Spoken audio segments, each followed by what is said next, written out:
Oh, I saw your uh the video you put the other day. I loved this thing you were doing when you were pulling yourself up from under. You were like under a bar, and then you were twisting sort of up and round on top into like a sort of up, like a upright plank kind of thing. Yeah, That's amazing. I love that. It's a it's more difficult than it looks. Yeah, I bet. Yeah, I was thinking that. And because I was thinking the transition is real hard from one to the next. Yeah. And to figure that out while also kind of keeping a straight body line is I could only do about 3 or 4 of those in a row before my body just gets too tired. How long did it take you to do one? I could you do it straight off. I haven't tried yet, so I was looking for a bar. The only bars I can find near here have a lower bar. It's no use. There's one like in another place I go to in Larnaca Beach that I can't wait to go and try it. But that like kind of twisting around there because you're able to maintain like what I would call like a lengthening torso while you're doing it. But you're like, because you're twisting right around, you're using so many different muscles. It's amazing. Yeah, you have to keep your core tight in your front, your back kind of, like you said, lengthened and long, because you're not like, I'm also trying to not allow my hips to drop in any direction, like come forward or come down. Yeah, I was thinking you really have to pull your, what I teach people when I'm doing that is the bottom part of your sacrum pulling forward and down. So like your, it's the same thing as rotating your pelvis backwards. But if you're thinking about it from going from the lower sacrum, or you could even say tailbone or even sitting bones, you're thinking of rotating them forward and down, it helps. Yeah, so that's going to be one of my staple maneuvers, I think now. I love that to add to my standard. At the moment, I'm just doing like a really restricted amount of things. I only just started properly training again fairly recently because I went off it I wanted to give an honest test of what I was doing without, is this just like training that's helped this, or is it like structural fascia stuff, So I stopped doing. That helped what? Like, was I doing things better just because I was simply stronger and I'd been training? Or was I doing things better because I was using the structure and the fascia better? Because you don't know for definite, obviously. You can, a certain amount you can tell in the video. But so I stopped doing lots of training, and then for years I've been starting up. Things would go wrong, and I'd go like, okay, so that kind of thing's not working like this. Then I'd stop and I'd start something else. I'd take a gap, and I'd carry on working on myself, other stuff. But then I would come back to like the more physicals. I would just drop it down to like walking and running, basically walking in sprints or running. And only recently I started integrating the two things together all the time. I don't suggest other people do this, obviously. It's the point I'm doing it so other people don't have to do it. People are always asking me for what's the best exercises to do, and I'm not an exercise guy, so I have to do all the things to see how to work it, So like the ice hockey player, I was like having to figure out ice hockey to put it in his context. I was actually going to go and do ice hockey, but I never got around to it, and his lessons are finished now anyway. But anyway, so my point is, I'm doing a small amount of things just now, but really reasoned out and in a certain way. Like I'm really like thinking about what I'm doing. It's really particular certain ways. So like it wouldn't make sense to give it to somebody. What are you doing? They need to know what it's doing. So just like simple things like I'm doing push-ups. So the one thing at the moment is push-up. I never did push-ups for years. I thought they're pointless. And then I've started doing ones with my thumbs pointing together. So hands on the floor and your thumbs facing together. And I'm doing it in order to like really focus on lengthening at the back. So like keeping the shoulder blades far apart as possible. So basically you're leading with the elbows going out. And then the thing, and then I'm recording on. Like that, you mean like kind of increasing the distance between your scapula? Yes, yeah, on purpose. Yeah, because that's what I teach anyway, just in normal standing and stuff. So like this goes against pulling your shoulders back, because pulling your shoulders back makes the scapulas go closer together. Like it's actually pulling your shoulders forward almost. So yeah, it is, but it's a really particular way, and you have to be raising the upper torso, otherwise you'll just slouch, So like it's really hard to say this I wouldn't say this to normal people straight away because they'll get the wrong idea. It's like as if I'm asking them to slouch, but it isn't, Anyway, so like with the video, and then I'm watching to see if my shoulder blades are sticking out at all at any point. Some point when you get lower and lower, eventually they do. And the way I do it, the model of posture I'm using, your head is going to hit the floor first. You're not going down to your chest, And that's deliberate. And then there's all other things I'm doing with the rib cage and similar to what I said earlier about the pelvis at the same time. So like there's like 8 movements I've got going at once that are in that. But like to an exercise person, it just looks like I'm doing slow push-ups. Do you know what I mean? Yeah. But the thing you had today there is perfect. So this is why I just give to people. I give them basic things to play with because they can learn my stuff while figuring out one exercise. It's the dexterity figuring out thing. So like so I'll just say, well, what's the thing you're doing? And I find whatever they're puzzled over, whatever thing they're already interested in, and then I angle it all around that. So even if it's a basic thing. So like if they want to, a guy's dancing or whatever, so start with, when he's about to do the first move in the dance, and then I'll break up and I'll get him to do the opposite movements first. I'll get him to do the opposite of what he would normally do, like to step backwards instead of step forwards or whatever, and then start reorganizing himself so that it breaks the pattern right at the start. And then that just gets people kind of fascinated, and then they're trying to figure it out. So I've tricked them into what we're talking about, figuring stuff out without them even realizing it, because they're already interested. And then this guy's taught them this thing that didn't really seems kind of weird, but now it makes sense in that context. So it's good for me to have things that I can give people. So the natural movement type of people I get are going to get that thing that you had once I've figured out how to do it, because that's one that can last for ages, So I've done it before in like similar fashions and all that, but it's I don't know like where the idea came from it. I mean, I may have seen someone do something similar. I mean, it's just like a calisthenics type move, but it's actually easy. It's almost like a muscle up, but just on a different plane. Right. Yeah. So I can't do muscle ups either. I saw you do your 2 muscle ups. Sorry, this is like I'm being a fanboy of you now.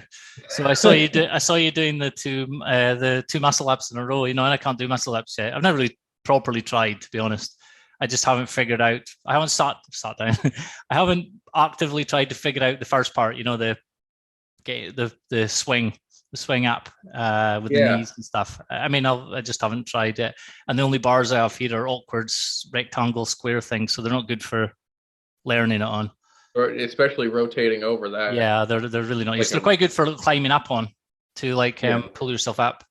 Erwin was doing something, I forget what he calls it, but when you get pull up and then lift, pop up or something. Put arms like that, and then you force yourself up. There's these bars here.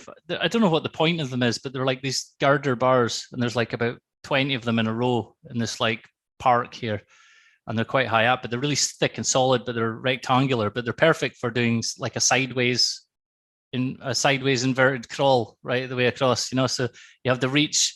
So again, it's like the lengthening shoulder blades thing. You have to really reach to get your like out to one side, and then you're holding with one hand, and then you're to one hand, then one hand, then one hand, and you're hanging the whole time. So I'm doing everything I'm doing in the postures, teaching people posture standing up. I'm doing upside down as well. And I've noticed that because you're really having to put, because the gravity is pulling certain, like your pelvis and stuff in a certain way, your rib cage, it helps do the movements in one way, but another way you're having to really put much more effort to maintain the position. So then when you're actually standing up and gravity is working in normally, it's certain things become so much easier. I wish I'd noticed this a while ago, because it's really like I really wasted a lot of time separating the two things, the conscious coordination stuff and then the training, try to figure out how they interact and stuff, and then loads of balls ups and wasted time. And now I've realized that you can just put the two of them together if you just figure out one thing you want to do that you think's cool, you're interested in, say it's a muscle up, and then just figure out how to fucking do that and use what I'm teaching for each step of the way. And by the time they've actually done that might take them weeks or however long it takes, depending on the person. you've learned the whole stuff. There's no like I don't need to like the theory is built into the practice, a lot of it.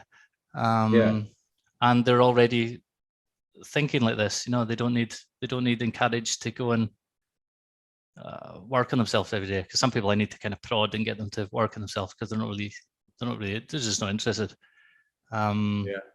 So anyway, let me ask a specific question in terms of expanding the distance between the shoulder blades. And you may have told me this before, but is that it creates more stability in the upper torso, or you sit straighter up, or I want to lengthen and widen the torso everywhere as a whole.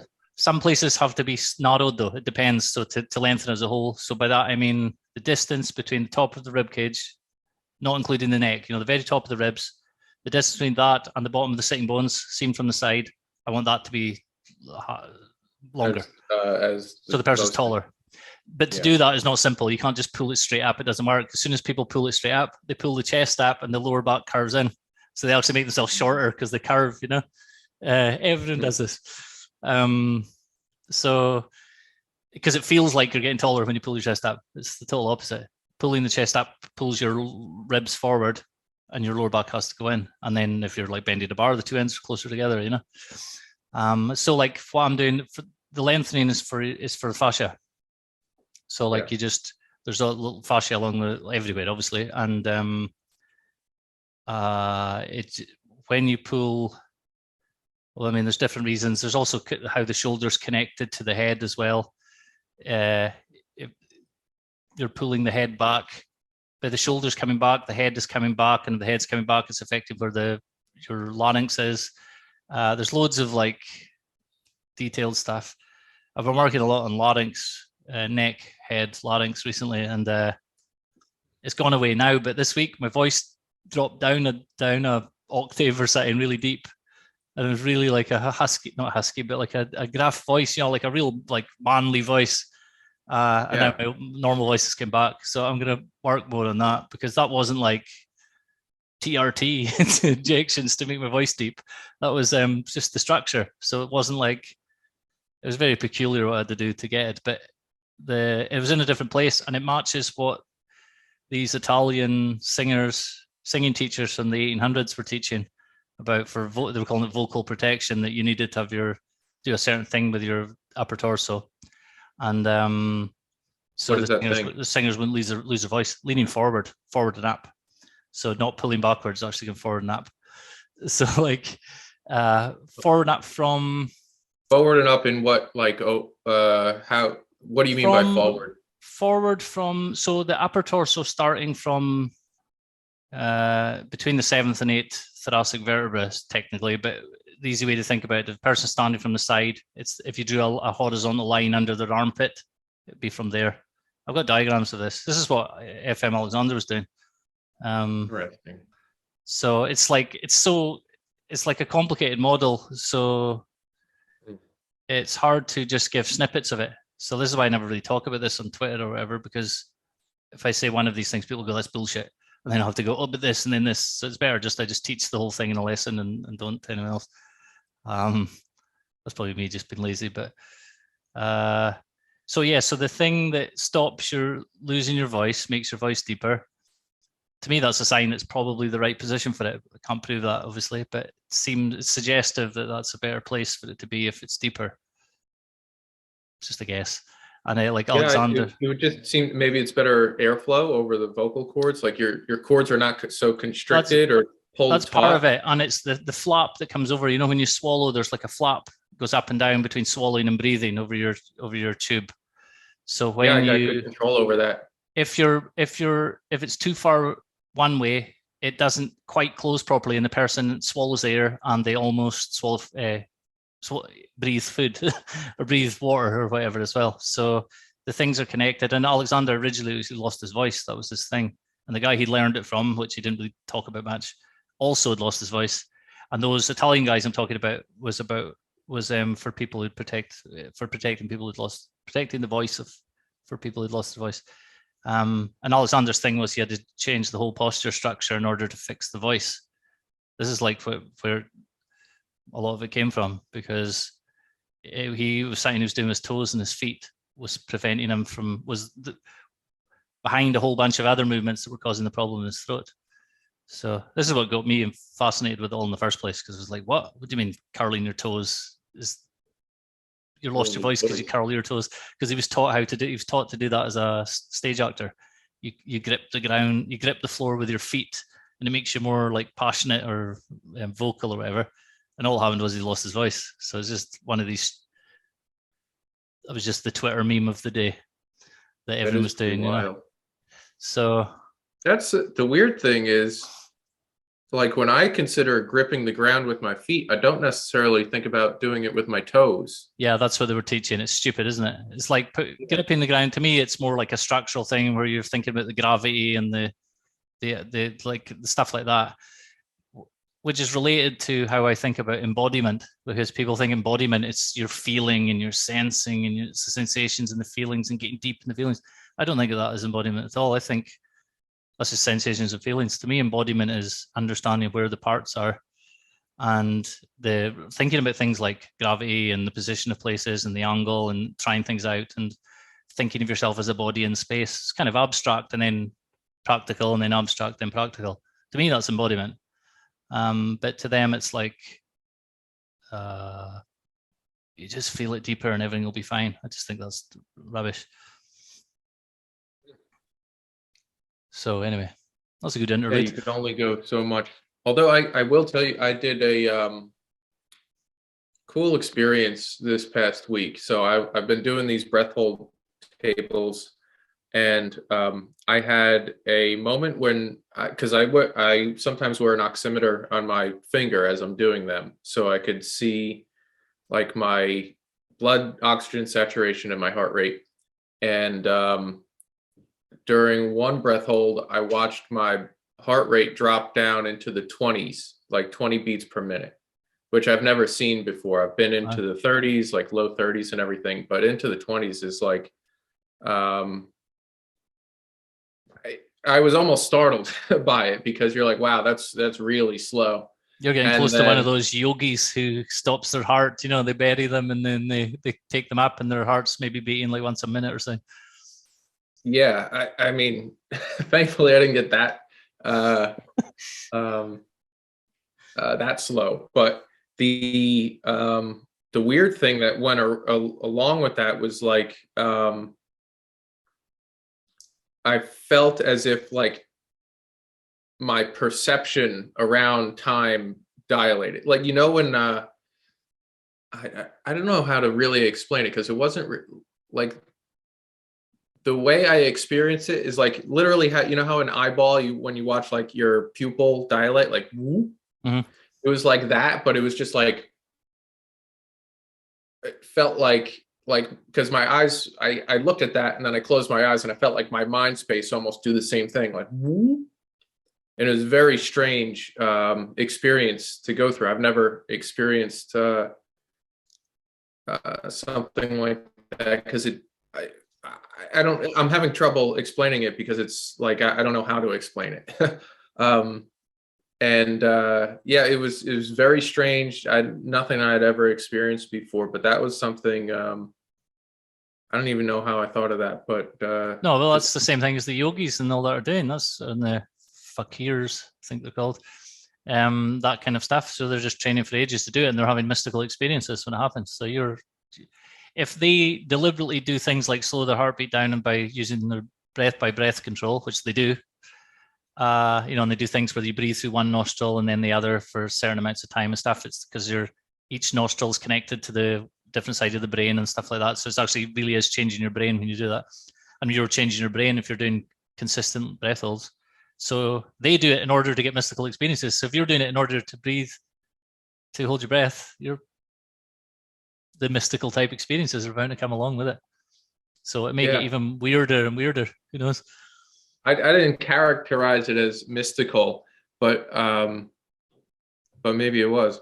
But I mean, this is the thing. Well, it's one of the things we've talked about in the podcast. Where's the line between weird physiological effects and what people experience as mystical? It's not clear. Well, at least things my own experience of it, of things that have happened, there's been like, it's been as physical as mystical at the same time, and I can't separate the two things. You know, like there's been like a visual psychic feeling of energy rushing in some way, and there's also the physical of like going up and down the spine and stuff. They both seem to be going together, but not the same thing. The mystic, the psychic, the psychical is better. Mystical side of it seemed to be slightly detached, connected with the physical stuff, but slightly detached and more able to do its own thing, which would make sense because it's probably related to dreams and stuff like that. So that kind of world, visionary world. But like I've had physical effects for ages after, like in one experience I saw blinding white light, and then for 2 weeks after I could just look at the sun without having to squint. I just suddenly could stare at the sun. So like there's no explanation for that. But you see light in a quote dream vision, and then you can just stare at the sun. And I still can affect your eyes or hurt your eyes. Nothing at all. I just look at the sun for a minute.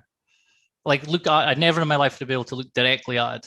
I'd always look around it, or the edges, and I just stare at it straight away. There's no space gap. So to me, that's like, for my own evidence, it's convincing for me that what you think of as physiological and what you think of as mystical are the two sides of the same coin, or a gradient. I forget the word I'm thinking of. They're on a spectrum, and it's light. Yeah. It's all light, so it is a spectrum. Yeah, let me tell you the two other pieces of that experience too. One was it was weird because they were both like mental happening at the same time, but it was like also like, because this didn't last for very long. Like my heart rate didn't stay in the 20s for very long. It was maybe 10 seconds or so out of the whole breath hold, which was 4 minutes and 20 seconds. But in that time, it was like, one, I felt that like the dilation. Two, it felt like part of my mind went deeper into my mind with like deeper into the absence of my own mind. And then the other part of it was, oh, there's a long time that I'm feeling between my heartbeats now, or I'm noticing between my heartbeats. So it was weird because like in one aspect, I was going like out of thought, and then this other like sensation of the body was pulling me back into thought. And maybe that was like the dilation thing, that both of those things were happening in an expanded like frame of mind. I don't know how to explain it. Like it's just weird. I'm just trying to find the words to wrap around what happened, but it was really different from what I've experienced before. Sounds cool. So I've read of similar things in some Buddhist techniques, where there's kind of realms where there's like different layers and they go deeper like that, and like you'll drop down a layer. I don't know I can't remember the word they use, but you drop down a level and it's sort of deeper, and there's even less of, it's even more kind of empty or spaciousness, or I can't remember the words they use for that level. And then there's like, you can drop down another level, and there's distinctive. People who do it describe each level in the similar ways. So it's the same. It's a real thing people are experiencing, but it's like it's like your brain drops down a frequency or something like this. And it's like a real thing, and this is the thing you're aware of when it's happening, because that sounds familiar with the time slowing down between the heartbeats thing. Why wouldn't it slow down? I suppose because your brain is involved in your understanding, in your experience of time. So if you're changing what your brain is doing, it's bound to change your experience of time. Whether it means that you've just experiencing normal time differently, or whether you're experiencing a more normal, the more real time now than the normal time that we experience. Who knows? Yeah. Here's something I'm trying to figure out is like that dilation. I can't well, one, I don't know, like you said, if I'm experiencing just normal time differently, or I don't know what's actually happening there. But the two thoughts were like, so that dilation, it either sucks more information into that moment, or it expands out to, or maybe it's the same thing. It expands out to consolidate, or to kind of expand the one moment. So I don't know if more information is coming in, or there's just more attention on one single thing. I Could be don't know both if at the that same makes sense. time. It could be both at the same time. Yeah. Possibly, yeah. This is spiritual dexterity, because your techniques Yeah, that are changing. just figuring it out. But I mean, it is as well, because the techniques that people have to do these things to induce mystical experiences, or whatever it is they want to call them. Somebody had to figure it out and teach it to somebody else. It's not like it's like a skill. Anyone who's ever tried to meditate knows that you can't meditate when you start. Where you can't keep your mind on anything if you're doing a concentration one, and you get better at it, and you have more control of your mind. So it's just like a higher level. So you start to control, or to have a higher viewpoint of the movements of your mind rather than the movements of your body. So say you're just making your body still, but your mind is still moving, and then you're just a sort of different level of dexterity, a different field of dexterity you're playing in now. But it seems to me that grows on top of physical movements. But you need to stop, for a lot of them, you have to stop physical movements in order for those to happen, because I'm guessing you're in a still position when you do the breathing. Yeah, lying down, prone. Right. It's lying down. You're lying down on your back. Yeah. Interesting, because that's the ancient Greek incubation. So that's like the Western version of all this, was they would go in the dream temples, and you would just lie down and you didn't get back up until you had a vision. And obviously like if there was something wrong with your health, you would stay there. That was just like part of the treatment. There was all the other things, you were prescribed exercise and all these other things, but you just stayed in there, and then the whatever you want to call them, priest, let's call them, would do things and give you things and whatever. But basically you just had to sit in the dark and lie down until things start happening without eating and drinking for a long time. And I bet they did breathing as well.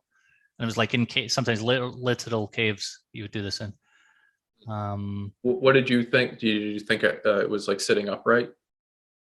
I hadn't thought about it. I just assumed maybe, yeah. I hadn't really thought about it, yeah.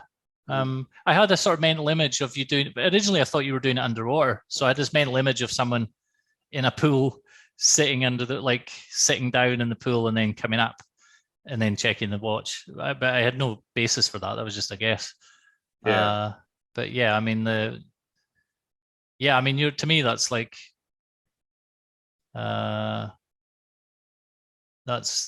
Is a legitimate mystical technique that you're doing without meaning it to be that, Yeah. The interesting thing, Erwan developed this with no knowledge of any type of like Eastern practice or yogic practice or anything, but there seems to be a lot of overlap. And he's like, I don't even know any of that stuff. So yeah, he literally came up with it himself, just going through the teaching it to himself, and over a long span of time, like a decade or 2 decades or something.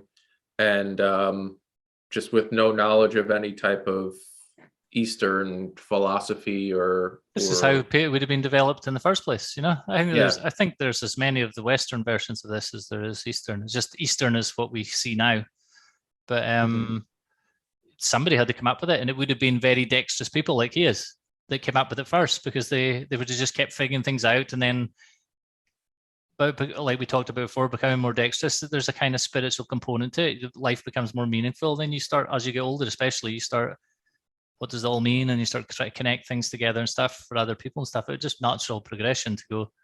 I mean, I could imagine, like if you think of the cave paintings of the animals that they're hunting, but they're kind of magical, psychedelic kind of looking pictures. They're not they're not factual pictures.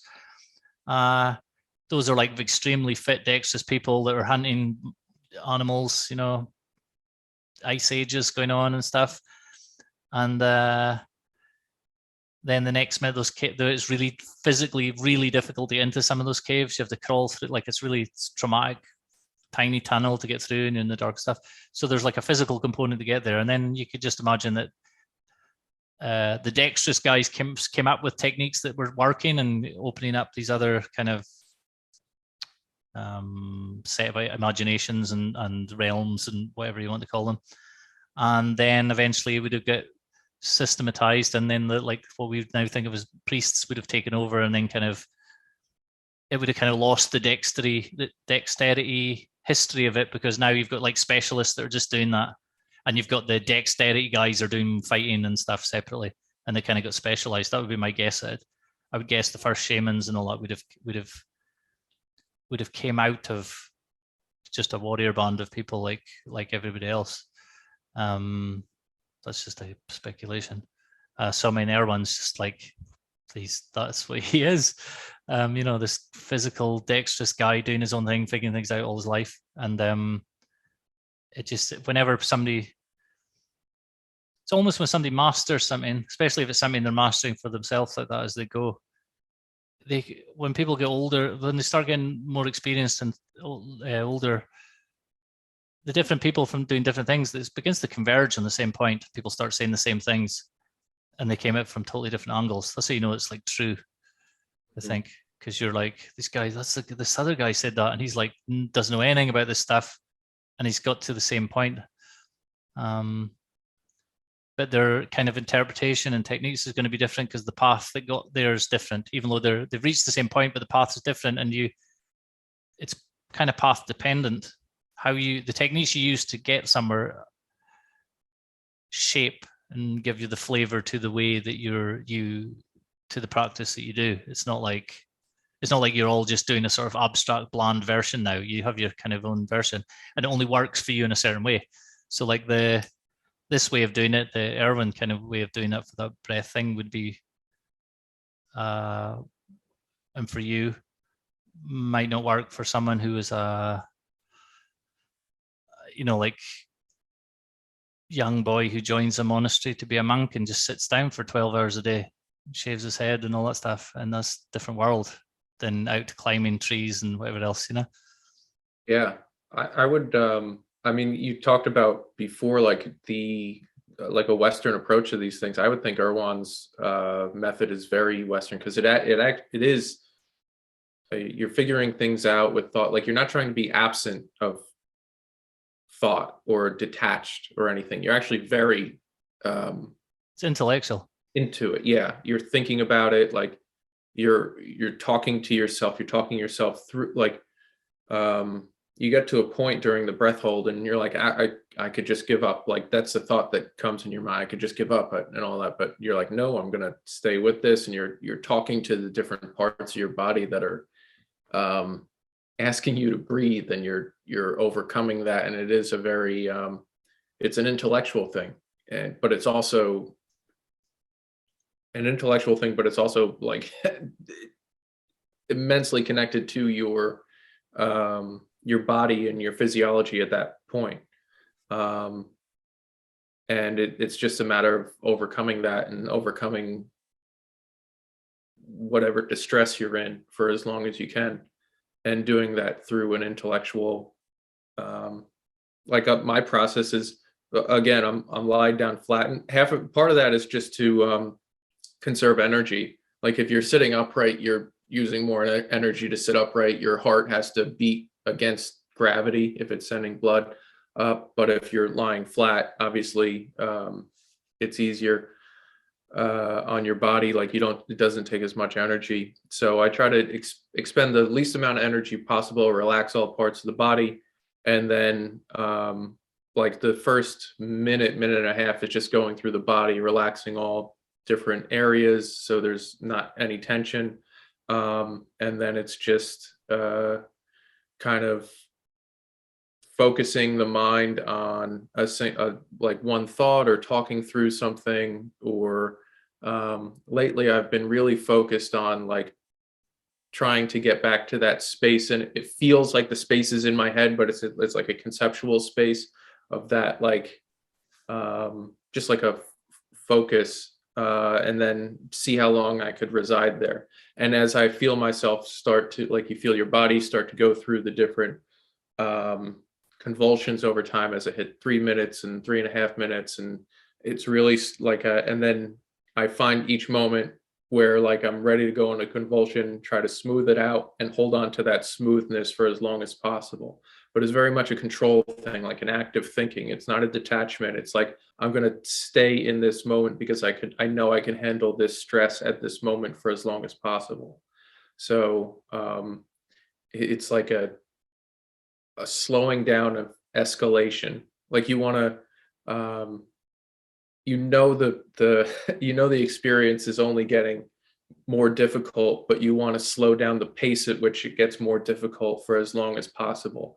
So if I could take one of those moments where I feel like I'm going to, like my diaphragm's going to convulse, and I could smooth that down and have it last 10 seconds or 15 seconds, as opposed to just going through that really quickly in 2 seconds or 1 second, then that it just expands the whole duration of the breath hold, because that's really you have enough air to last for a very long time, more than you think, or oxygen in your blood. But the distressing thing is your body is going through these things that are telling you to breathe.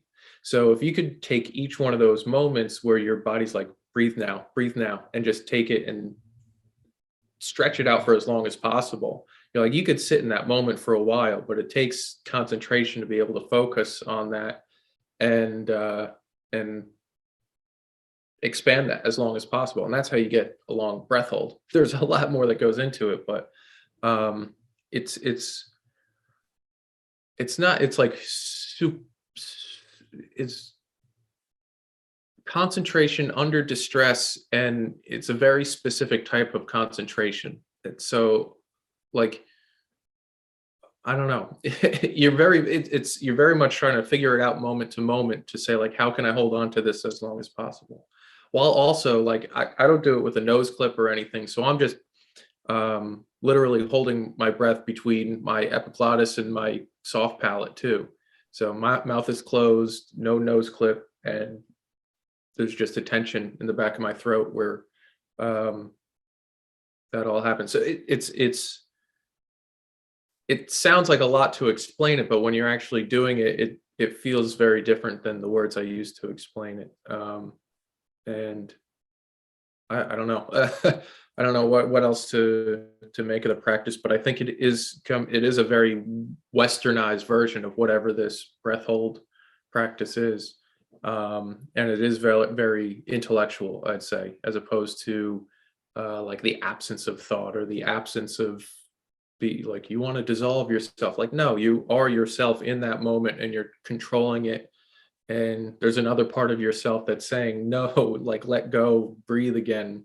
So there's a lot of, one, there's will to it. Two, it's like reasoning with yourself, that you're telling yourself, I'm going to stay in this. I can do this. You're telling yourself the story that you can do it as you're doing it. So there's so much built into that. And I think it is all from a very Western frame of mind, which makes sense because obviously Erwan, who developed the process or whatever, is from the West. He's born and bred in the Western mindset.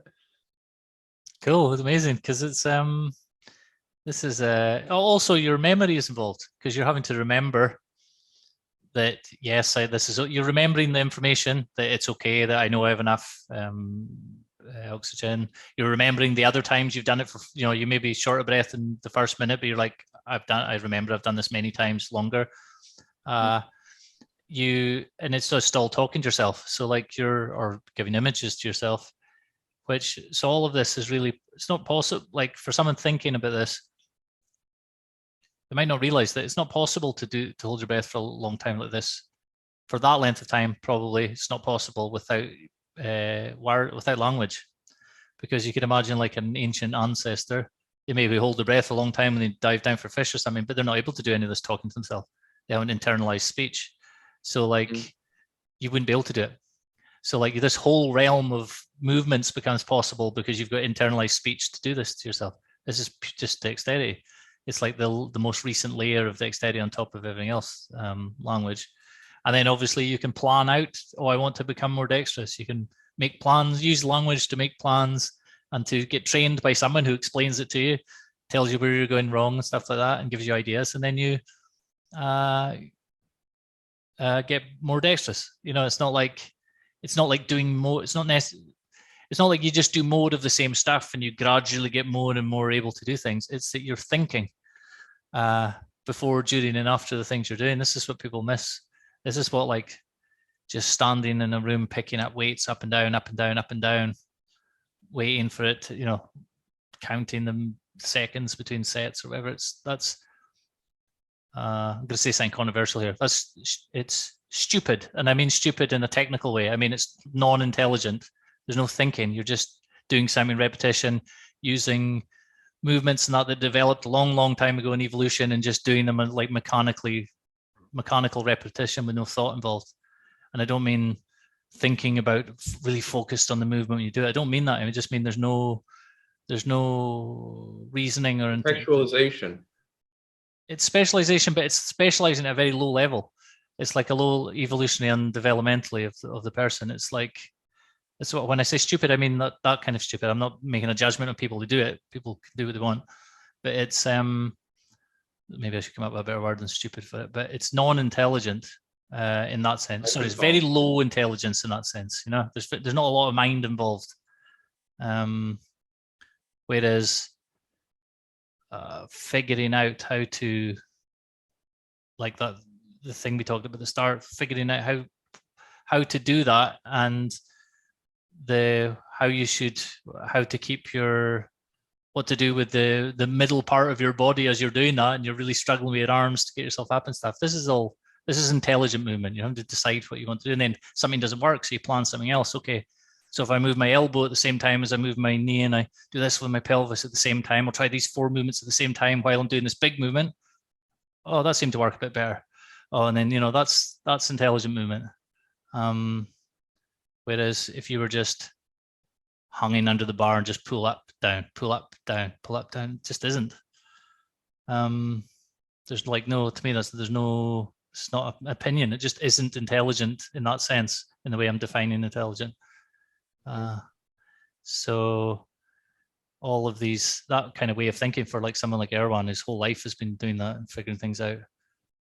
It's inevitable you'll get onto some of the stuff like this, and it'll be interesting to see what he does next. Yeah, I don't know. I don't know what he's going to do next, but I know that this breath thing's been really, I know he's been going on it for a while, like very interested. He's making an e-course about it. I think he's writing a book about it. Says he's going to end up offering certifications to teach it. So it's not just him. Beyond that, I don't know what he's going to do. So, or he hasn't let on. Maybe he knows what he's going to do, but I think he's pretty focused on this right now. But yeah, to see where he gets to the next time, who knows? Joseph Campbell. Yep. He had. I was watching a lecture or something that he did, and he was explaining about the different like phases of a man's life, and how in youth you're like building, and then you reach like middle age, you are and then you get to a certain age where you're at like 50, 60, and it moves from a very physical in the world type of mindset to outside a more like spiritual concept. And he says it's like your body's preparing itself to move beyond into the spirit world or whatever. But the transition, I overlap that with like how I see Erwan, and I think he's 50 now, so he's not that young anymore, but not that he's old either, and he's still like incredibly in shape and all that. But it seems like his practice is kind of mimicking that same journey that Joseph Campbell explained. So like now it would seem like the breath hold thing is a very physical thing, but it's also edging into that spiritual realm where he's like more into that. So I wouldn't be surprised if he starts going more that direction as he gets older too. Yeah. I think that's the natural progression of dexterity, all this stuff, both in terms of evolution and in terms of a person's life. So he's like demonstrating it in a person's life. It's just coming naturally sprouting out of it. It's like the spiritual kind of stuff is like the fruit on the tree kind of thing. And but in terms of evolution, it was like all the dexterous physical kind of stuff had to come first for humans to be able to have all this culture and stuff. I mean, the ancient Greeks, the perfect example. Just like I'm pretty sure a lot of that philosophy and maths and stuff came out of war, came out of, they were using it for athletics, obviously, but I think a lot of that understanding came of planning movements during war and how the best way of doing things, the most efficient way of doing things, and two things interacting. So for me, the whole kind of like flowering of culture is only becomes possible when you've reached a certain level of what we think of as more physical dexterity that makes space, and plus you've arranged your environment in such a way that you have time, you have leisure, you have time to do these things, and you're able to then use the same skills on a quote higher level. But it's interesting to think the opposite is you get these very spiritual types who are just a mess. They're like really unfit. They're really like, they're either slobby or they're really drained, unfit, low energy type of people, and so like they're so focused on that. It's inverted. They try and skip the physical dexterity phase and just jump straight to the spiritual stuff. Without doing the groundwork that makes you be able to do that in a healthy way, in a less abstract, separated from life way. And then it's going to be more practical. It's going to be something you can use. So like, to use Erwin as an example, it's going to be something like, okay, holding breath is useful and you can then use it to go cut fishing or whatever. It's like a real thing. It's not just some guy in a cave learning to slow his heartbeat down. I mean, what actually is the point, other than to demonstrate the power of the mind over the body that's useful to people? But there's not really any point to it. It's not helping anyone. Well, yeah, there's the benefits of like the actual like scientific benefits. Your CO2 tolerance is better. Your recovery after exertion is better. So you could run further, faster. You get less tired. There's like, those are the practical applications of it. But yeah, I see exactly what you mean. Like these type of like the spiritual people that you're talking about, like they have this whole, like their whole world is kind of like this hazy mishmash of energies and all that, and it's not founded or it doesn't have a foundation in the physical world. It's all abstract, and it's just very confusing, and it's hard for anybody else to, I mean, you could get caught up in those types of ideas, abstract ideas, but at the end of the day, it's just like, if you can't do anything with it, then it's not, I don't know, it's a waste of time. Not that it's a waste of time, but it's just not useful. It's not, it has very low utility. It can be the most abstract, beautiful thought that you feel so good when you're having the thought, but then like, poof, it goes away, because that's their entire mindset is just in a cloud, literally. And there's no way for the experience to then connect back with the real world, because the world they're in, the life they have, is not connected with the real world. So they're just like, it's just a guy in a cave who's had some experiences. It's not like, whereas if you're engaged in the world, if you're connected in that way, if you then have these experiences, there's so many more ways that can play out in real life and actually affect people around you and do things. and feed it back into the world, because you're not like, it's not about you, it's you're just passing it on. It's the flow, it's just like no different from the guy who's the warrior when he's young, and then when he's older he's not the top warrior anymore, but he's got all the experience, so he starts training, he starts teaching what he learned, the wise old man. He then learns all the spiritual type of stuff, and then that's the kind of things people do when they're older, when they're not physically strong or whatever, and it just like, it's a system where it's maintaining itself. But what's happened now is that people have completely separated the two, where a lot of people will think doing physical stuff is unspiritual. It's funny, it's like some of the people they would consider themselves most kind of environmentally minded type of people are some of the most unfit people, which doesn't really make sense. You think they would, if they're so into nature, why are they not out moving around in nature as much?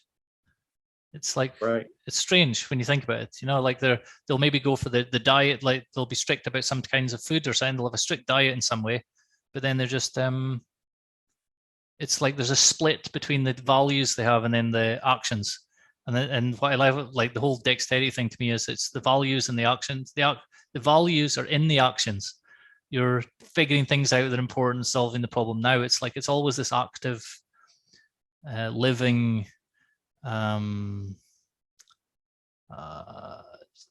way of being. Like you're not, it's just not splitting your mind and your body. It's the simple way of putting it. I'm looking, that spurred something in my mind that I took a note on.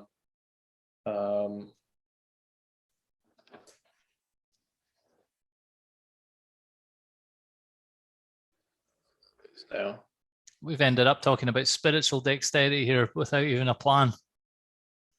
Yeah, that's pretty good. Yeah. Cool.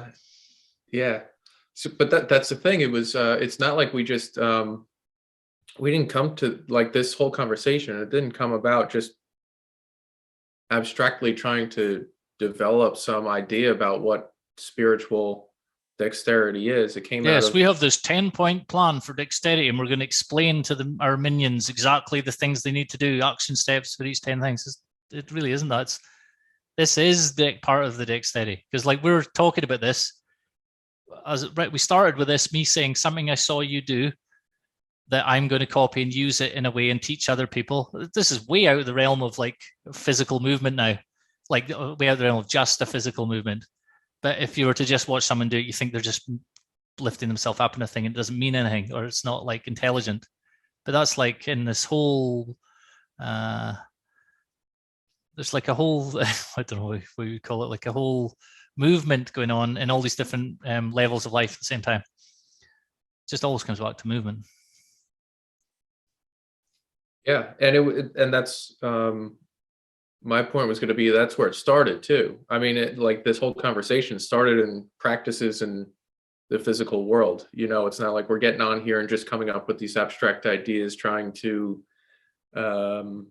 sound smart, or I guess I am trying to. I'm trying to sound smart for definitely, yeah. And I'll edit out any bits where I don't sound smart. So it might be short. Yeah. Yeah, no, but my point is that the practice in the real world came first, and then the conversation came after. Yeah. Like right now, we're just, whatever we're doing here is more of an extrapolation, almost trying to, again, this is a idea of dexterity, is thinking about what I've been doing or you've been doing in the real world, and then trying to like nail down what that is, like why it's important, and like, because it feels important, or when you're doing it, it's important, but to explain it to someone else and to expand that to a broader audience, again, is a different level of dexterity. It's like you have to do the thing, and then you also have, like, here's where the spiritual types miss out on a big aspect of like an archetypal story. Is like you see the character, the hero, they go off and they have their experience, and then they always have to bring it back and make it tangible to other people, to their community, to make it useful, and like that's the true value. But a lot of what the spiritual types do is they get into these abstract concepts, and then it's like they're always off in that other world. So like they've never brought it back to the community or practiced it or taught it to other people or made it valuable, useful. So it's like you're missing half the story. Like the more important half too is like how it gets resolved and built in and passed on to other people or future generations, whatever it is. But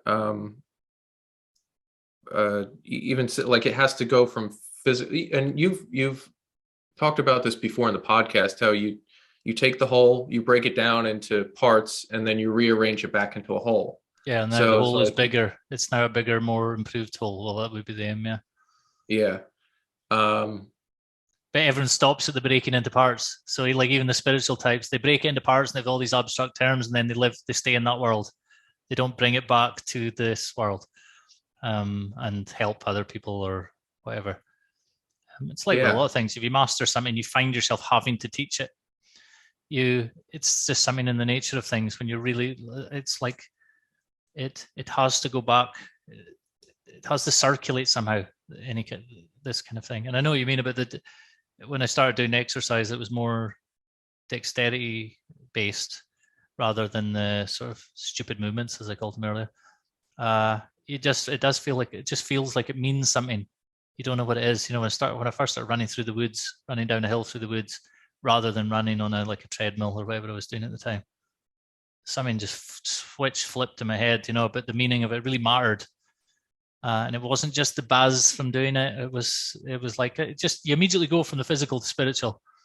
But then again, I was a little bit older. Wasn't young when I came to that conclusion. You may not come to that conclusion but you wouldn't probably as a teenager or early 20s maybe.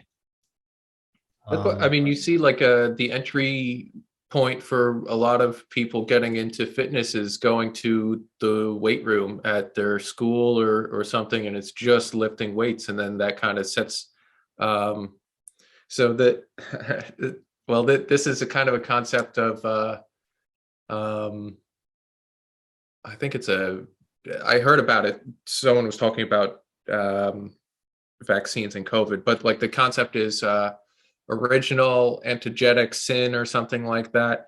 And it just means like the first, a kid, if they get sick with something, their body will automatically try to treat future similar diseases as that first thing.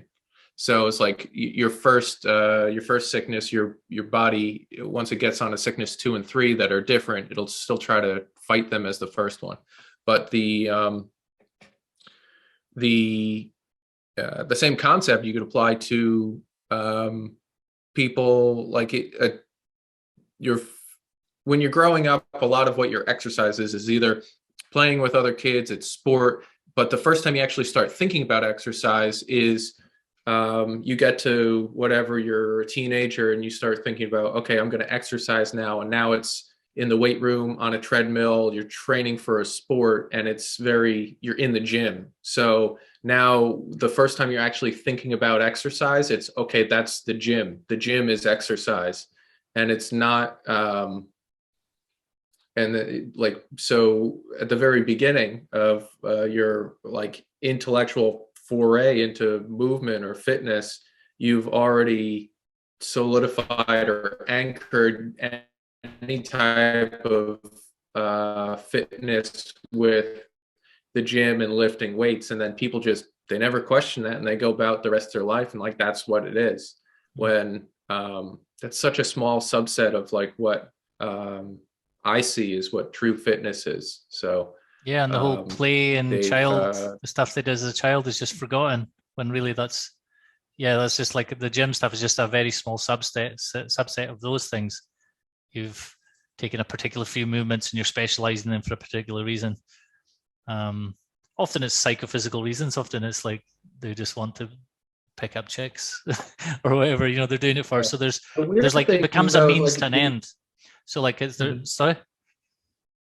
I was gonna say the weird thing is like they end up picking up more dudes by being in the gym all the time than chicks. Exactly, yeah. Far more attention. It just becomes like a means to an end. So like you're doing it for something. So you're going to the gym for women. You're going to the gym for a higher performance at a sport. You're going to the gym for to get into to qualify to get into the forces or whatever it is. There's always like this reason, whereas your child's just playing to play. Somebody, it's just an end in itself. They're just playing to play. So like, it's just part of being an adult. Obviously, you end up doing things as a means to an end, but it's useful for people to try and figure out what they can do that's coming out of the play.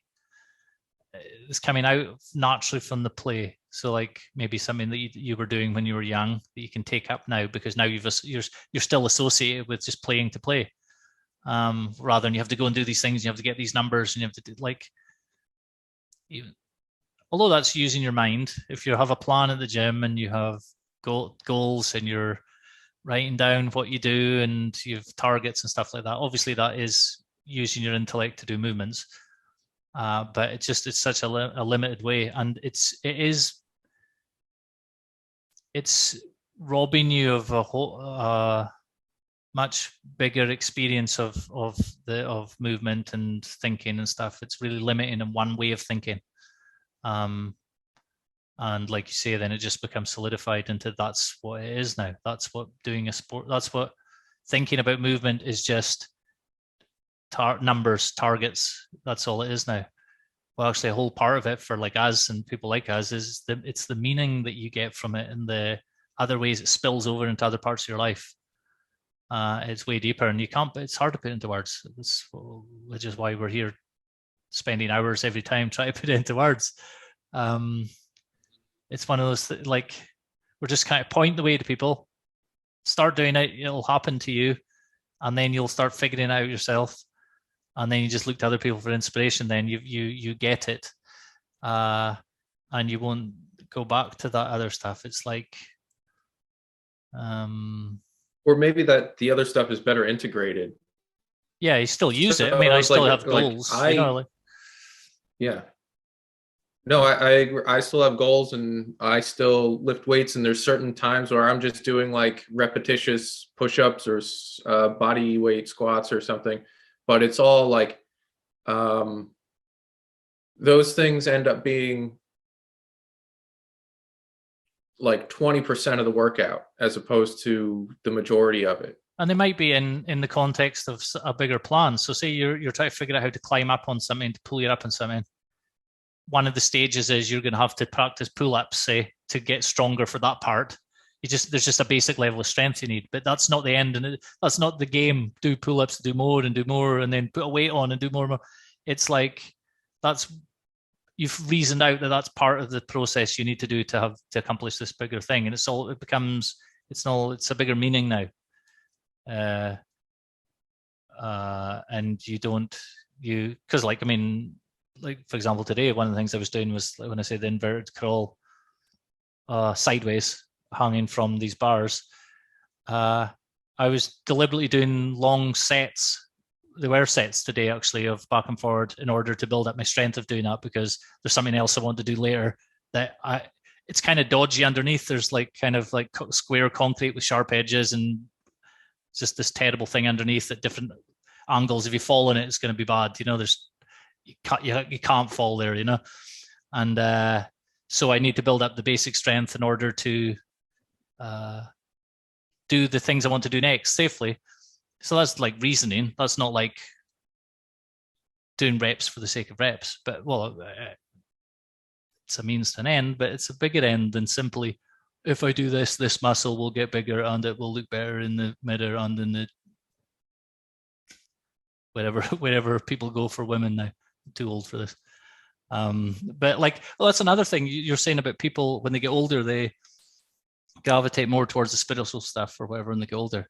You notice that with a lot of like the dating kind of guys, they all lots of them end up like that. It's all about the very physical at the start, and they're this type of dexterity, how to how to get things to happen for them. And it's obviously very psychophysical. There's lots of things involved in controlling yourself and control of your own speech and physically doing stuff and blah, blah, blah. But then when they do that for a while, it becomes more, they naturally end up talking more about spiritual stuff and the meaning of it all and stuff. And a lot of that stuff is just kind of, it's not interesting to you after a while. If you just end up at the low level of the physical sensations, feelings part, and you don't bring it up into more meaningful, you just get bored of these things. And I think it's natural boredom. You should get bored of things like that.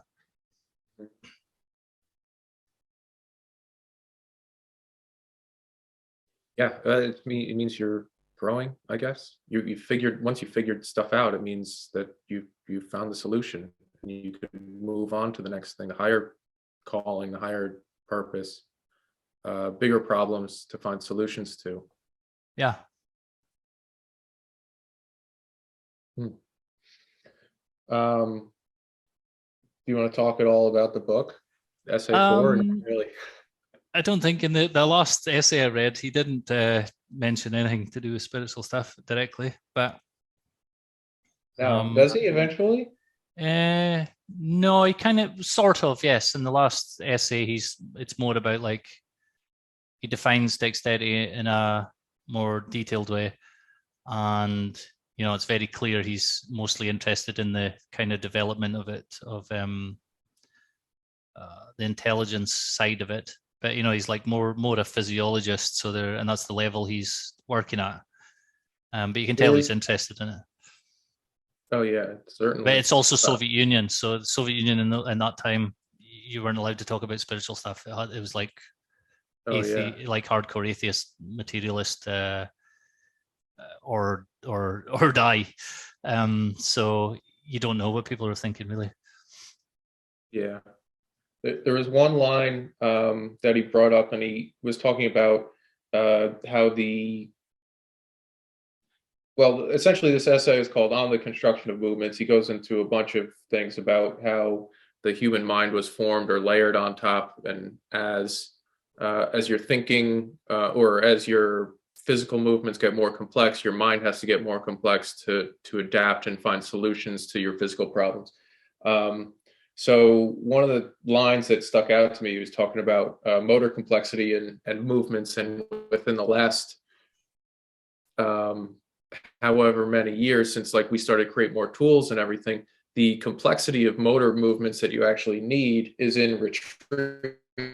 He said it's an attack from labor and intellectualism, and he doesn't mean attack like a physical attack, but he means like the you see this, right? So like if your job is a remote job and you're a developer or an accountant or something, and you're on a computer with spreadsheets, you don't need to figure out that many complex movements to get through your day.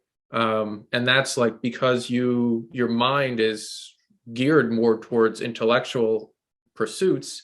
It's less geared towards physical movement and pursuits. You don't need as much dexterity. But the thing is, your body has evolved, or like the progression of the human body has evolved to incorporate those dexterous movements. So bringing this back to like a bigger point, he doesn't discuss this, but this is something that we're kind of edging up to, is like maybe that's a problem for the progression of human society, in that like you lose the physical component of having to figure things out, be dexterous in a physical world.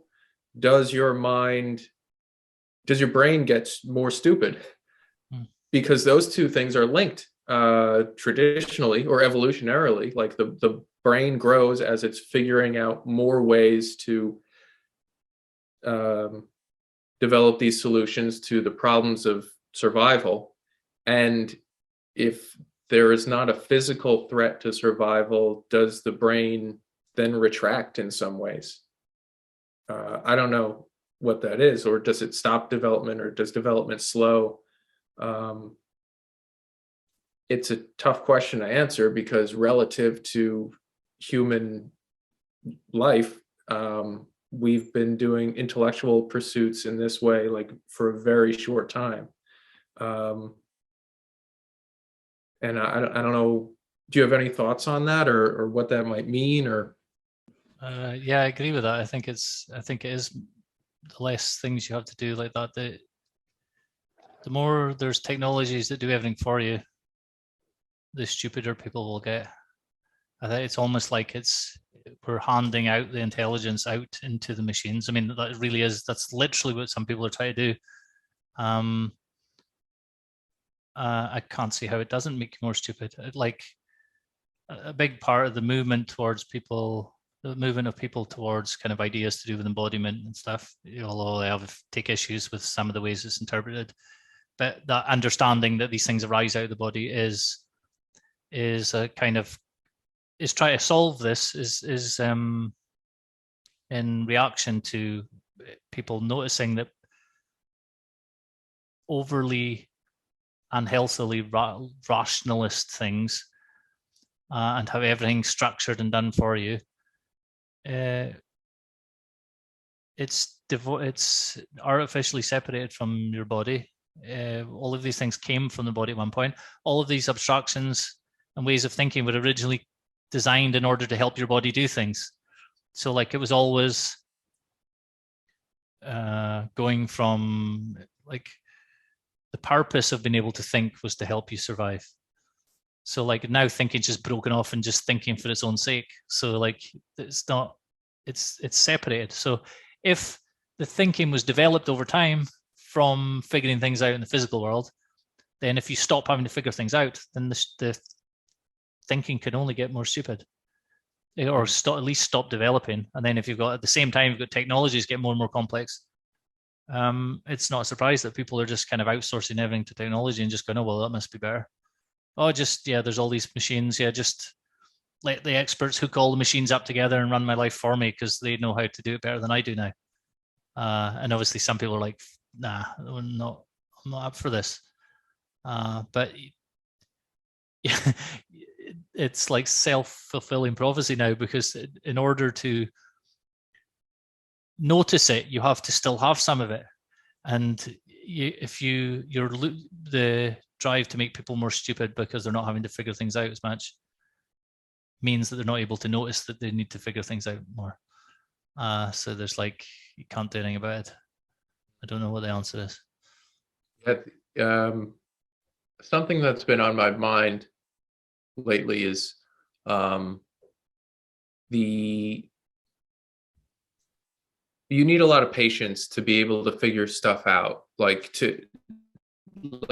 because you have an agitation or people don't like to be in that spot where they don't really know what to do, or like if you see it, some people get frustrated if they're working on something small, like they're trying to put something together and it keeps on falling off. It's not going together. They're like, fuck it, the hell with this or whatever.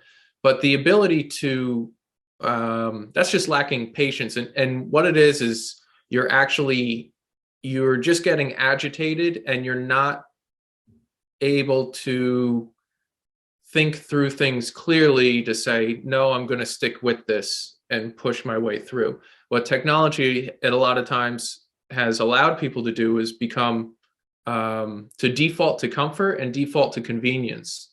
So they never are pushed into that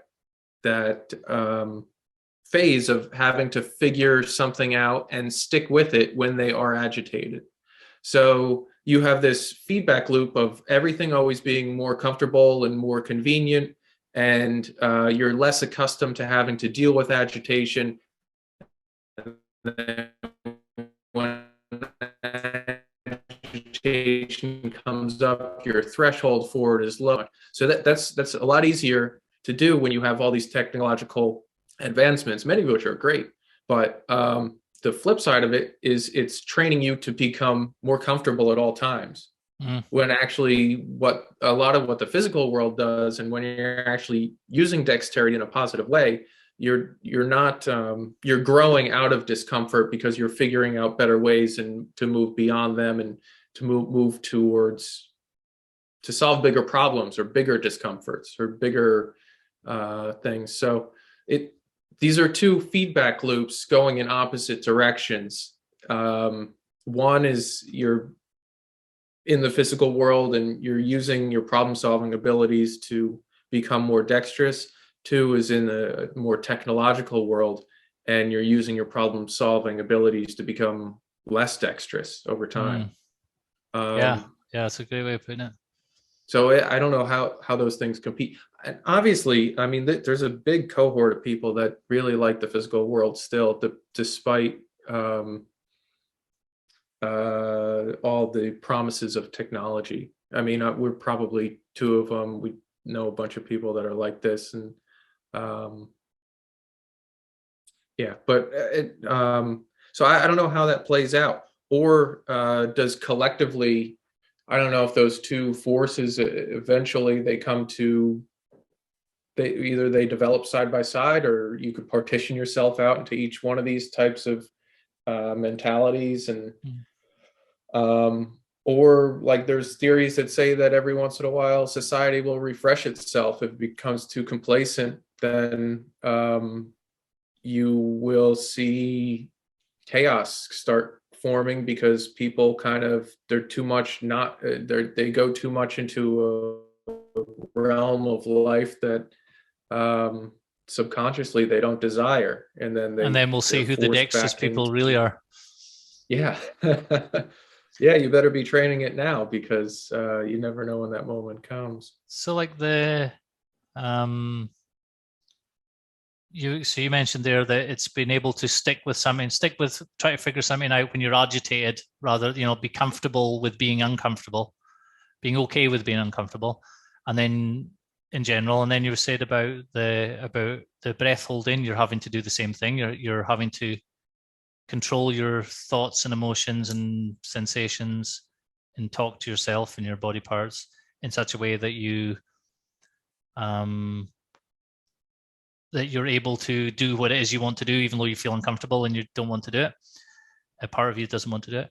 And when I'm teaching people the posture movement stuff, it's always this. It's like do these multiple movements with different body parts at the same time and try and maintain them, even though you feel uncomfortable in the beginning because it feels weird because you're doing a new thing. The old thing feels normal because you've done it so many times. It's way more difficult than it sounds because it just feels wrong in this weird position, and you have to use the video to get yourself able to be comfortable with being uncomfortable. So it's the same principle that you're talking about. And this whole thing hinges on that. It hinges on being able to. It's a type of discipline. So make yourself do what you don't want to do because you know it's the right thing to do. Except you're doing it. It's conscious and dexterous. It's not, hardcore, no pain, no gain. And it's not. You're not just forcing a different emotion on top of the fear emotion. So you're scared, or you're uncomfortable. You don't want to do it, and then you've got this other emotion comes in and just hammers that one. Just do it. No pain, no gain, that kind of thing. That's not what we're talking about. We're talking about it's like consciously reasoning and figuring it out and overcoming that intellectually in a way, or spiritually, you could say, rather than having to just swap one kind of automated behavior for another. Yeah, the way I see it, it's like it's less about doing like a force of will, like which force is going to overcome the next, and it's discerning what's valuable, and it's a conversation back and forth between those things. So it's like your willful discipline is going to feed information to your natural subconscious. Like if I think about it in terms of a breath hold, I have the willful thought that I'm going to do this, but then I also have like the natural response of my body to say, no, maybe we shouldn't do this. And it's like, that's a physical feeling. It's not words, but like you just feel bad, not bad, but like you feel in distress. So that's a conversation right there going back and forth. And instead of just trying to overcome one or dampen it, it's more so just like, how long can I keep that game going, where both of those things are kind of using the momentum of one another. Like because you're not trying to pretend that you're not having the bad feelings. It's not like affirmations or positive thinking. It's not that at all. You're working with it. You're taking it in, and then you're giving it something else to think about, or whatever. Yeah, and it's constant. It's paying attention, and it's tweaking your actions based on that other source of information.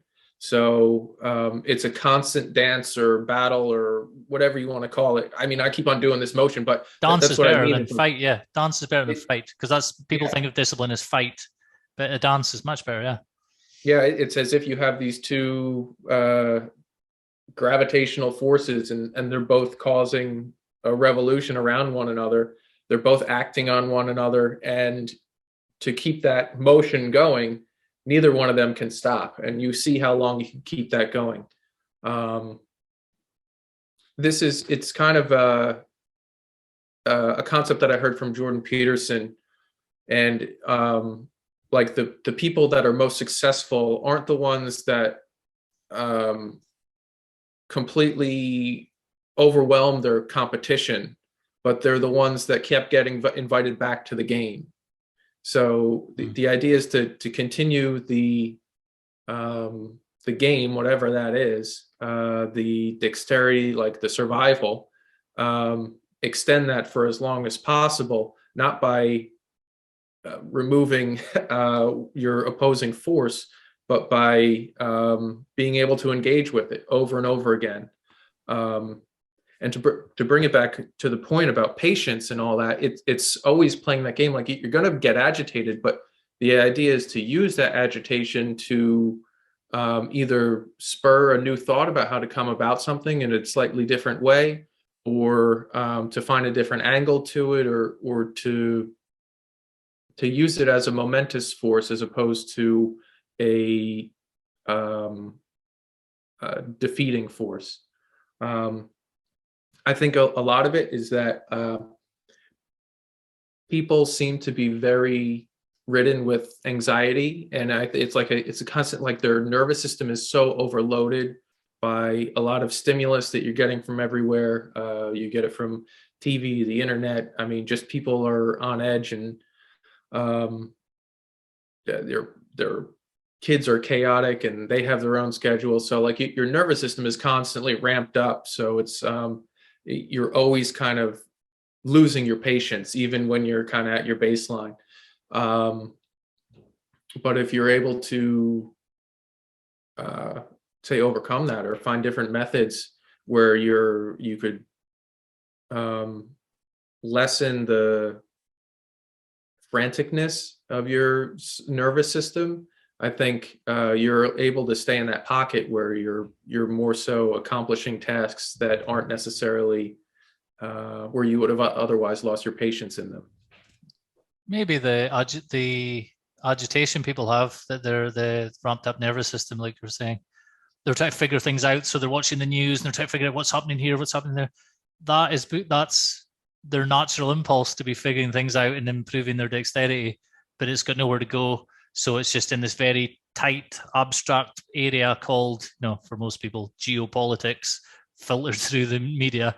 And then it's all aimed at this, and they're going to figure it out, and they're going to answer the question. They're going to do this tweet that's going to end, it's going to answer the big deal, the big problem, and all this. And really, it's like a displaced, healthy impulse to be figuring things out and doing things. They'd be much better. Yeah, going into the garden and figuring something out, or whatever. I shouldn't say that's a bad example. I'm not a gardener. But they should go and do something out in the real world and use that energy to do something that will actually make a difference to them and the people around them, and stop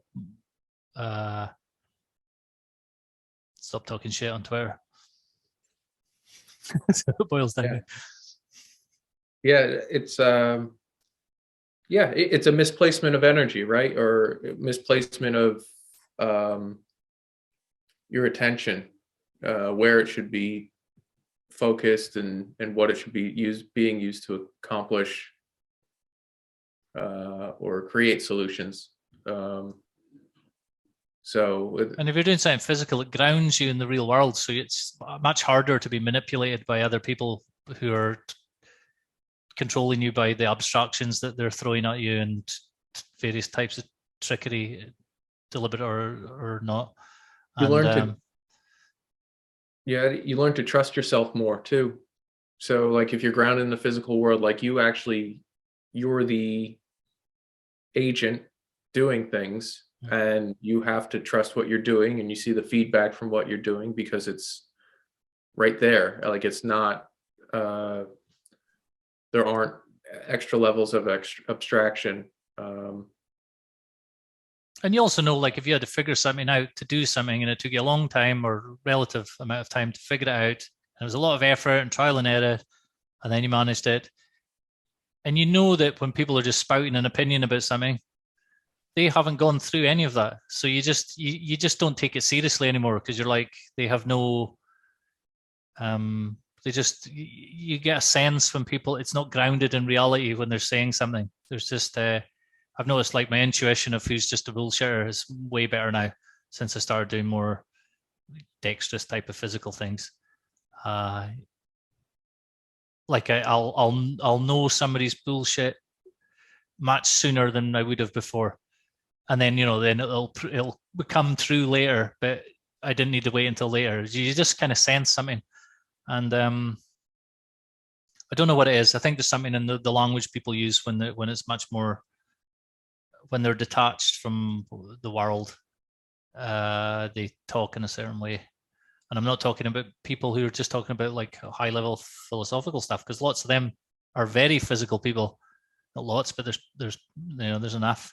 Well, there isn't enough, but there is people who are in both worlds, and they seem to talk about it differently. Because like the few just philosophers I've known who were very physical people, like extremely physical people, their philosophy was different.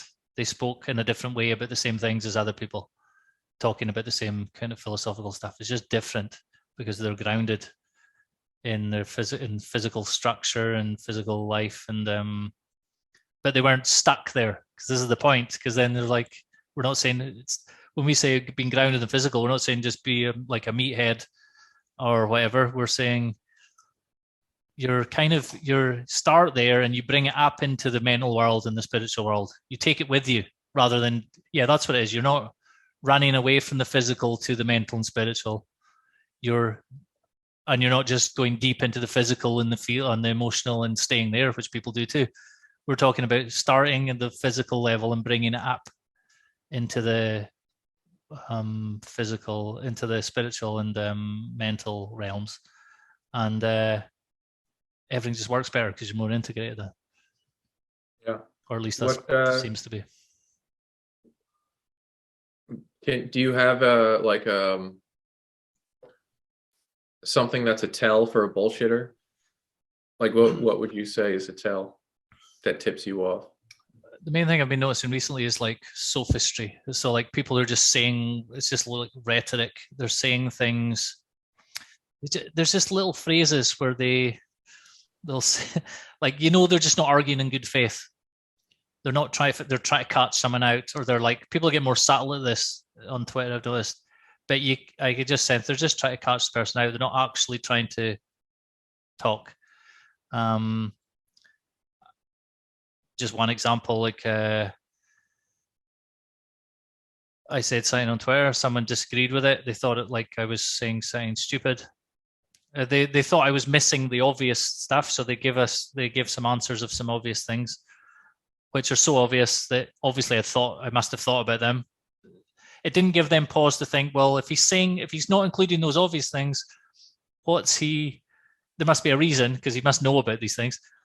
And the way they said it was, and it ended with an emoji of the hand on the face and stuff like this. It was like, it wasn't like, what do you mean by that? What about these things? So the tweet was something like, I was saying that the Western philosophical tradition doesn't have a movement-based mind-body practice, which is the main thing I'm working on at the moment.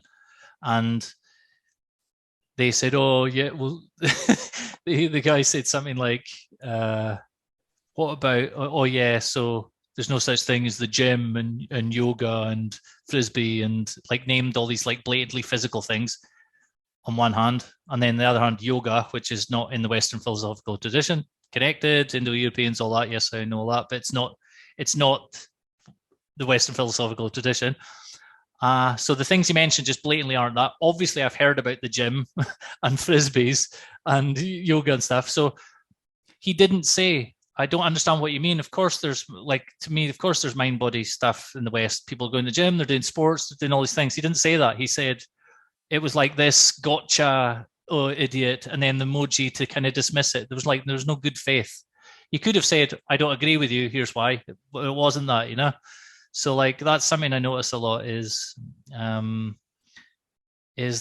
not really asking the question, or they're saying, oh, I'm curious as to why you think it. They're not curious why they're thinking it. They're trying to catch them out. They're trying to lead them on to catch them. To me, that's just like all sophistry. It's trickery. And I'm much better now at spotting when people aren't in good faith. Like that guy I just mentioned, I won't even reply to him. Before on Twitter, I would have replied. There's no point, because that is the type of person now who maybe they're just really young and they're just being snarky on the internet. It could just be that.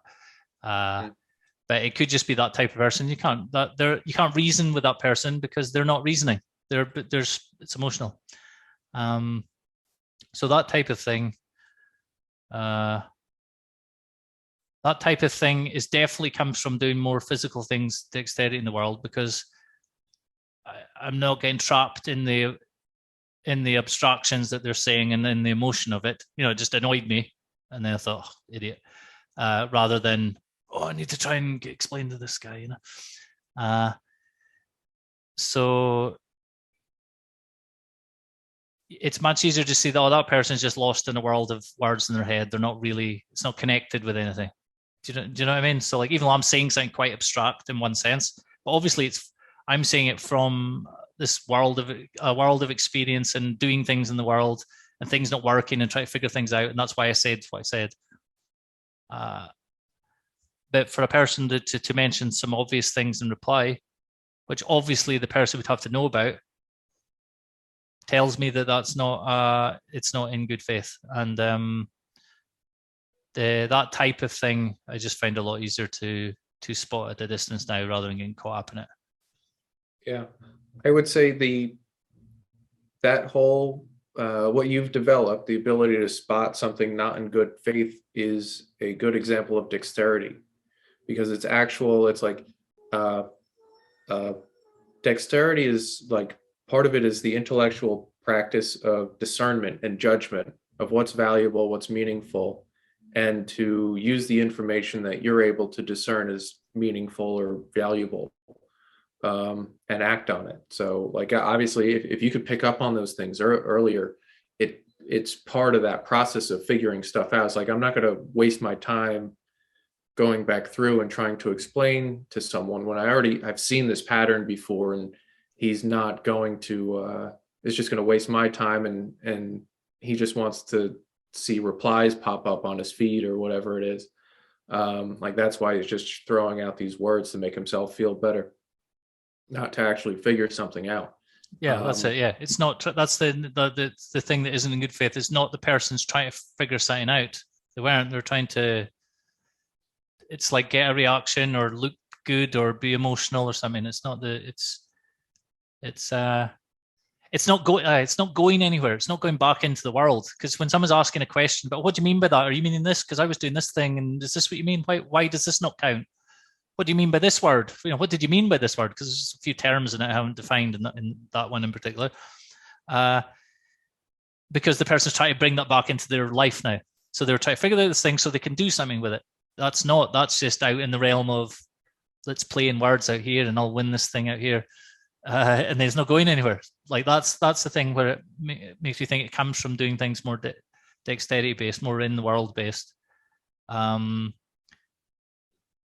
don't know. You just get a sense for the direction of someone's question, if it's going back into the world or whether it's just out there.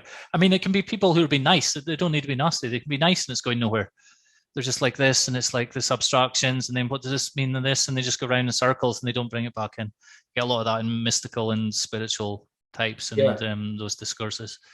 These are the people that like their whole shtick is just positivity. Like everything has a positive spin. Like my goal isn't to figure anything out for how it can be useful. It's just like, oh, I'm going to just paint everything in a positive light.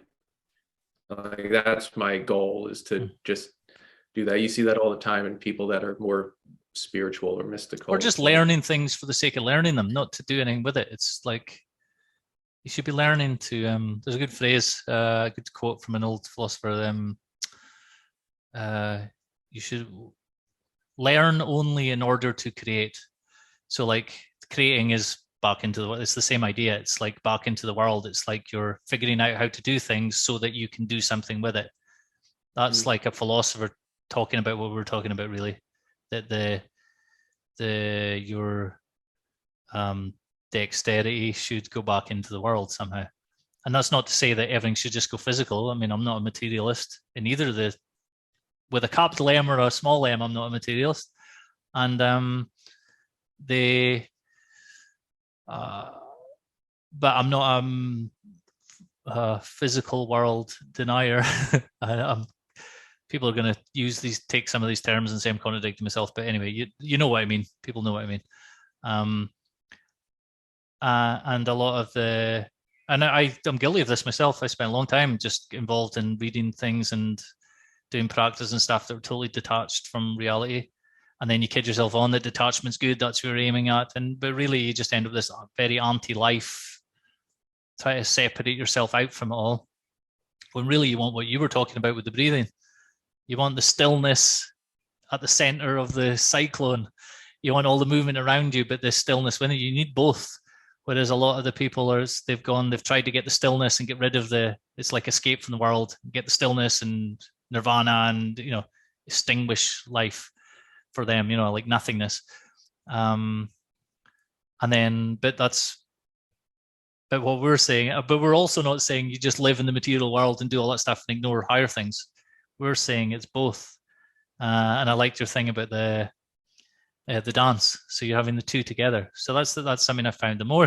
It's just weird. The more I've got involved in dexterous kind of physical things, the more spiritually meaningful things have become, and the more able to reason about philosophical ideas I've had. I've been able to think more clearly, and it's not just like I'm physically more healthy so I can think more clearly. That's part of it, definitely.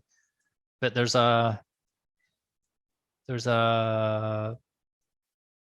it goes deeper, trying to figure out the physical structure of things and how to change things physically gives you such a good foundation for then being able to place concepts in the right places in your mind or in words when you're writing and stuff. Well, part of what happens, I think, is that you are learning the actual limits of, like, if you do something physically, abstractly, like anything's possible, right? Physical world, there's constraints as to like what is possible, what is not. So you're learning the limits of reality by doing things in the physical world. And then you could use those rules that you've kind of learned and then abstract, but also like your abstractions are still bound to those rules because you know what works in reality. So like that's a feedback loop. That's not to say like the abstraction may also help in the real world, because you are able to imagine something that wasn't there before. Maybe you could break the rule that you thought was a rule before. So, and that comes back to my point, is like it goes both ways. The dexterity is being able to move back and forth between these two modes of thinking, and like that's how you like that's the natural alignment of things. It's not the segregation and like the boundaries between them. It's the pathways between them. Yeah, and related to that is part of dexterity is knowing when you should just let things go on autopilot, when you can just do things on autopilot. You don't need to, like, you're driving on the road, you've driven this way a million times and it's quiet and you know what you're doing. It's okay to go into driving trance and think about this thing that you need to do later. That's dexterous. Whereas it's like other times it isn't dexterous to be thinking about something else than the thing that you're doing at the time. So it's that being able to switch between the different ways of thinking and the different ways of behaving appropriately. It comes back to my point about part of being dexterous is to have judgment and discernment and know what's intuitive, what's not intuitive, and that's kind of meta dexterity, isn't it? Yeah. So I mean, did we just invent a phrase, a concept? Meta dexterity. I think that might be. Yeah. We'll put your name next to it on Wikipedia. Yeah. But yeah, that's what it is. Yeah, you're or it's like metacognition, I suppose it is. You're thinking about your thinking. Mm-hmm. Dexterity puts values and judgment on your inputs as to like what's going to be useful, what's not. Like I've seen this before, it's not useful. And there's different levels to that. And then you put those through in practice, and you test out, and you find out like what's important. So there's I don't know if you saw this. I think the video is actually from a couple years ago. But it was going around recently on Twitter, and it was LeBron James, the basketball player, and he was doing some like strange squat, and it was hilarious to watch. And I could send you the video later. But have you seen it or no? Don't think so, no. No. Well, he's got like a very weird position, and he's not actually.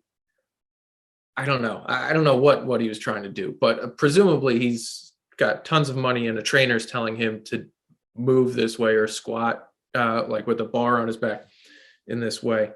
And in reading through some of this stuff for this week, I thought of that, and I'm like, that is someone that is he's maybe really good at his sport, but he lacks dexterity, or at least this example of him is lacking in dexterity, because that's not nothing that he's doing in that movement or motion is actually training him to solve any solutions in his domain. Like that's not it looked like it was actively working against him getting stronger or moving better or anything that would be an improvement towards being a better basketball player. And it's like, that's an example of him lacking dexterity and not being able to show good judgment in terms of like what he's doing. It was I'll show you the video later. And it's also the dexterity between the lack of judgment between him and his coach and those people as well, then, because there's other people involved saying this is a good idea. No one's reasoned about why you're suggesting this. What's the reason for this? FM Alexander called this kind of thing unreasoned acts, that people just do according to they feel like doing them, so they just do them. They haven't reasoned out why, and they haven't gone through the cause and effect, the chain of cause and effects and how things are connected, and they're not thinking in relations.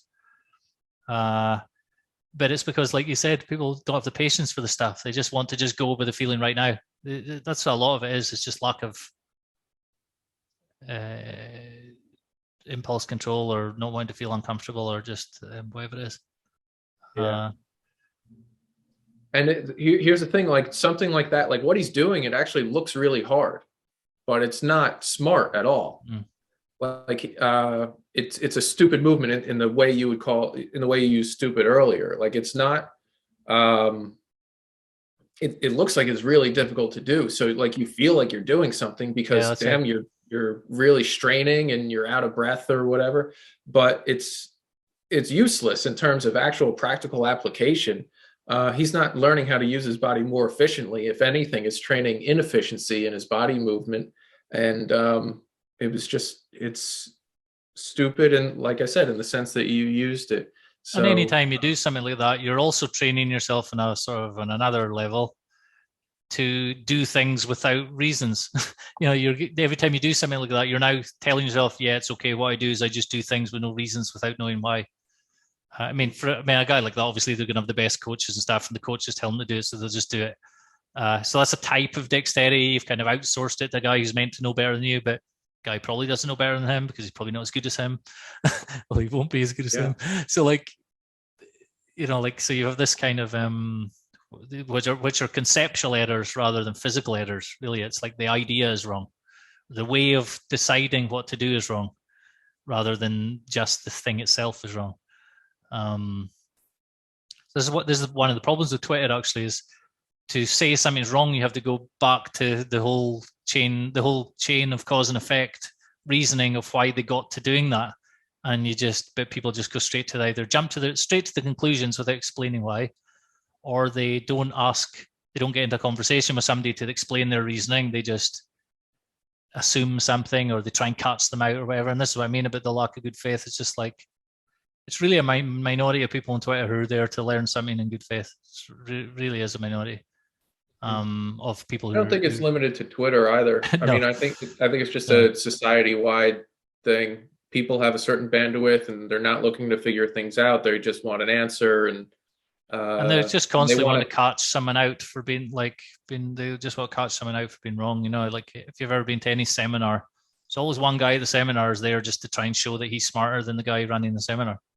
Mm-hmm. Always, like he's trying to catch him out. Oh yeah, what about that? Like it's not in good faith. It's not like, oh, I read this book says something the opposite of that. Well, what do you think about that? You're saying this, and this guy says that. What's the difference? Is it the same thing? That's good faith asking a question.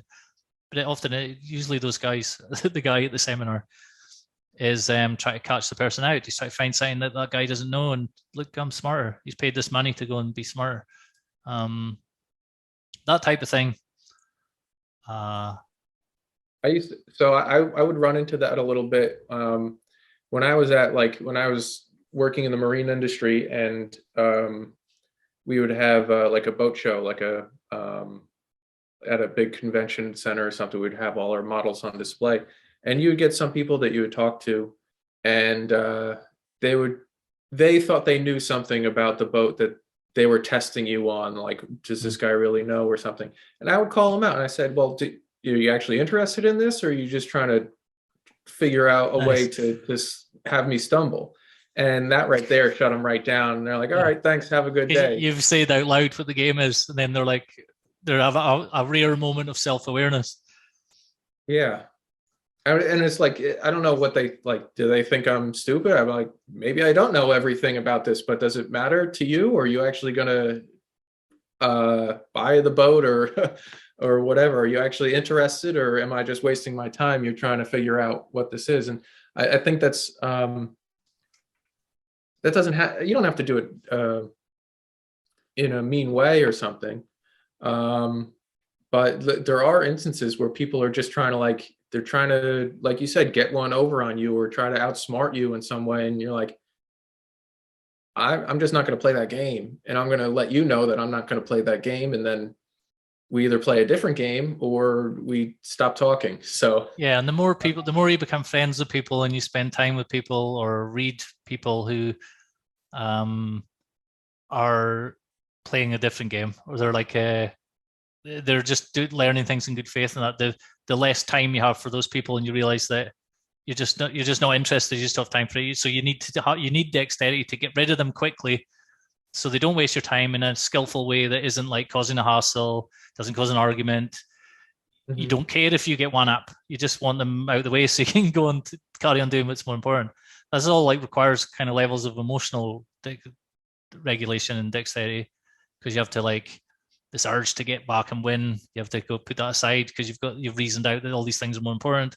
So you're not kidding yourself. You're not bottling it up. A lot of the psychologists say, you're bottling up and you're going to come out in anger later. It isn't, though, because you've kind of processed it by reasoning about it. If you're being honest with yourself and you're reasoning about it, you process it in the process, and it's not bottled up anymore. It's not like you're going to lash out somewhere else because you haven't said this things that you should have said. Sometimes the most dexterous thing is to say what is on your mind, obviously, because you have to say it. So it's not a case of it's not like being against getting involved in the emotional world or that either. It's, of course you do things like that. So like I sometimes surprise people when I'm talking about the posture type stuff, where I'm telling people not to pay attention to their feelings and stuff. I'm an extremely emotional person. I'm not like this like robot who's separate from all his feelings and that. And I'm saying, be like me. Here's how to be like me. It's not that at all. It's, you're just learning how to dance with it. Sometimes anger is useful. So like I'm being a bit lazy and I'm not doing things I need to do, but my reason's like, build up that anger that'll make you do something about it. Keep getting annoyed about not having enough money for this thing, or something like that. Because that will give you energy to then do the thing. Not, oh, I'm detached from my anger and I'm a spiritual person with no anger. That's just stupid. That's not dexterity. Especially if you really do need, if you need the thing for real. It's not like it's like really is how you solve the problem. So sometimes fear is useful as well. Putting yourself in the things that scare you is useful. It's all these things come under dexterity. And you become more spiritual and detached by doing these things, because you're no longer like, there's a space between you, the silence, or the long silence that you had between your breaths. There's that now, that's kind of viewing all the things that are happening. You don't get pulled into things unless you want to as much. All of this, I would say, is dexterity. It's just the people who are into that kind of detachment, spiritual detachment, stuff like that, tend not to be also guys that are out climbing trees or whatever, so like I think that's obviously that is our thing with the podcast, is guys who are pulling it together, pulling the different worlds together, walking between the worlds rather than being one or the other. And you're either already like think like that or you don't, I think, You don't think that people would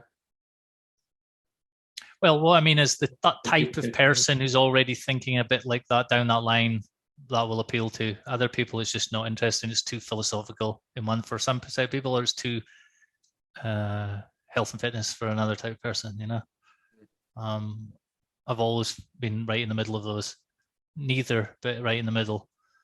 And it's like I found it hard to deal with it dexterously, of like trying to fit in where here or there, or like try to be more like that one or more like this one.